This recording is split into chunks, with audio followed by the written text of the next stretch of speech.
April. You want your car keys back, don't you?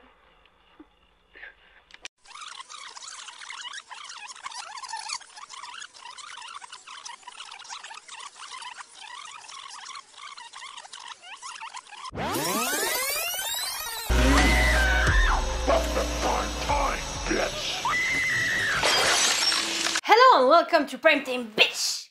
Nicolas Cage a mis KO les animatroniques et nous dirigeons quant à nous dans l'effrayante demeure des Hartwig avec le film Dolls, troisième long métrage de Stuart Gordon sorti en 1987.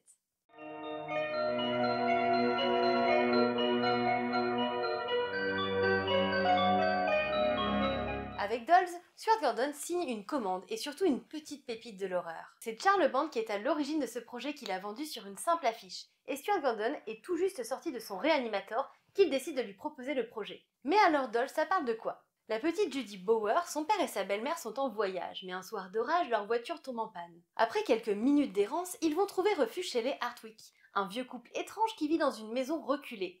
Et comme si le curseur de l'épouvante et du flippant n'était pas assez intense, avec ce vieux couple et leur maison, les Hartwig collectionnent les poupées et les autres jouets bien flippants.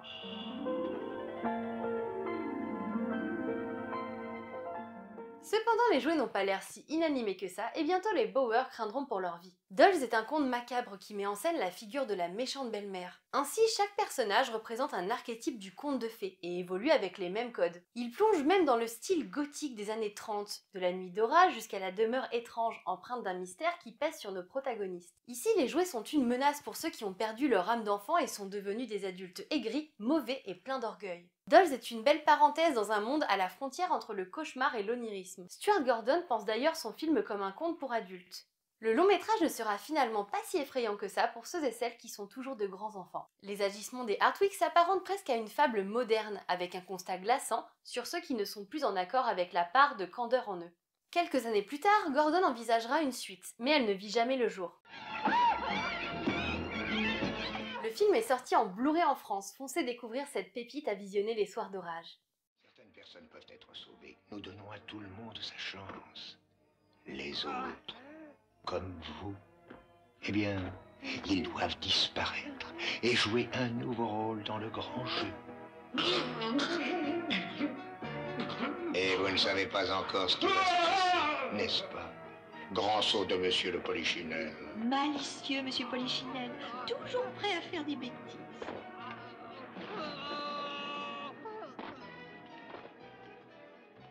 Il est temps à présent de passer à la carte blanche du jour. Aujourd'hui, c'est Mathieu de la chaîne Le Coin du Bis qui nous présentera sa carte blanche. Je vous mets le lien vers sa chaîne en description. En juillet 1991, j'achetais pour la première fois de ma vie un magazine de cinéma fantastique qui allait m'accompagner pendant un long moment. À la base, mon achat était surtout motivé par la présence de Freddy sur la couverture, un personnage qui me fascinait totalement, mais dont mes parents m'interdisaient catégoriquement de voir les films. Pourtant, une fois le Mad Movies ouvert, ce qui m'a marqué n'était pas tant les photos des 6e aventures du Boogeyman de Wes Craven, que celles montrant un film à base de marionnettes en apparence très sale et réalisé par un quasi-inconnu du nom de Peter Jackson.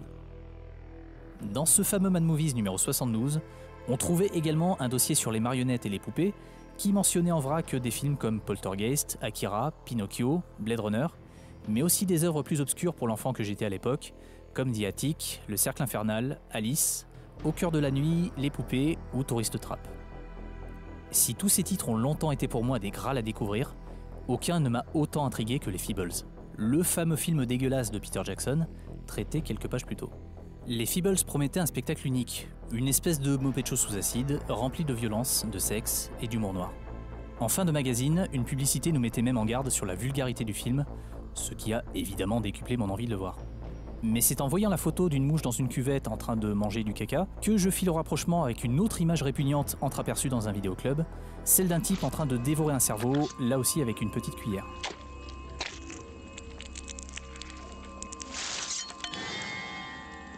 Le film en question, c'était évidemment Bad Taste, et le type à la cuillère, Peter Jackson.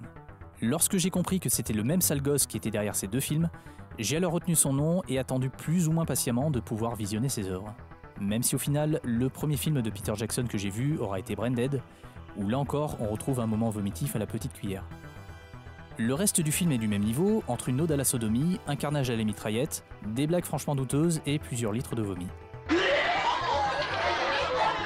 Contrairement à Bad Taste, qui a été tourné sur une période de 4 ans pendant les week-ends, Les Feebles est un film réalisé en urgence sur une période plutôt courte. Pas de storyboard, seulement 3 semaines de préparation et 12 semaines de tournage en plein hiver pour un film qui comporte une centaine de marionnettes animées avec des techniques différentes. Même si à la base le film aurait dû être un court-métrage et qu'il a aussi été réalisé pour ne pas perdre certains financements suite à l'annulation temporaire de Branded, Les Feebles est loin d'être une œuvre mineure dans la filmographie de Peter Jackson. Malgré les années, le film reste un petit tour de force technique, surtout quand on connaît dans quelles conditions il a été réalisé, témoin d'une époque où Jackson n'hésitait pas à en mettre plein les murs, bien avant d'être couvert de récompenses et d'Oscars pour ses films sur la Terre du Milieu. Pour finir sur une note un peu moins enthousiaste, si vous cherchez le DVD ou le Blu-ray, vous pouvez arrêter l'ICO. Peter Jackson bloque inexplicablement les droits de sa trilogie gore depuis une dizaine d'années.